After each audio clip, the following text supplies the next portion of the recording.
Most of the time I'm asked to write a shopping list when my parents go grocery shopping, which of course isn't much of a hassle, but normally I kind of forget a few things to add because, well, if you aren't seeing something you tend to forget about it, and especially if it's finished a long time ago. What normally happens is I'll probably remember whatever I didn't add a few days later, which is a pain because imagine having to tell them you forgot to add something on the list after they already bought everything. Scary, right? Apart from writing the list, I've also gone shopping with them from time to time and go ahead having to tick off items on paper.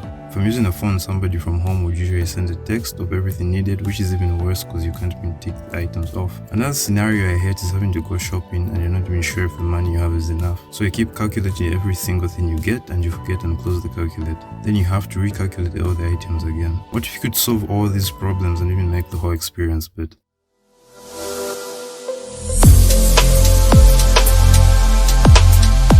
So before I go on with the video, if you're using a phone, you could basically use a to-do list and send the list like that. But from what I know, and correct me if I'm wrong, but I think you need to have the exact same to-do list app. We all use different ones and it's pretty hard to convince someone to just switch to your to-do list app, and also if you don't use one, it's most likely you won't download it. Okay, so what's my idea? Basically an app. You have this screen and you can make requests for items you need. Simply by pressing add, fill in the fields and press request. When an item is requested, only people connected to the group can view the requests. I think this is easy because whenever something is done or might be needed, you can simply add it and it can stay in the requests. You don't have to forget about it. And also if maybe by chance somebody in the group passed by the mall, they could just check what's in the requests and buy the stuff. I don't know about you, but I think this drastically reduces how much stuff you have to buy on shopping day. Now on the shopper's side, you get a small text at the bottom of the app showing how much it will all cost. This only updates upon adding an item to the cart, which of course when you press add to cart to ask you how many you'd want to add, which will multiply the number by the price. Now I know you may be asking how exactly it will know the price, but there'll be a preset section. You can create a preset and just configure the price, its name, even the icon or picture. So when you want to make a request, simply click on the preset you already created so you don't always have to fill in the fields.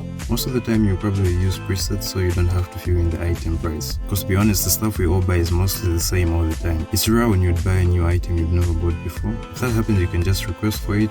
When you get the price, you can create a preset. Simple. So from what you can see, the app is barely functioning, and at the moment most things I've said aren't even there yet. Mainly because I started working on this 2 days ago, but I'm working on it, and if you'd like to recommend anything, leave a comment. You can also join the Discord server. I'm hoping to include as much features as possible. Also, I hope this will help someone as well. Thanks for watching. Do whatever you'd want with the buttons below, and stay tuned to see the progress.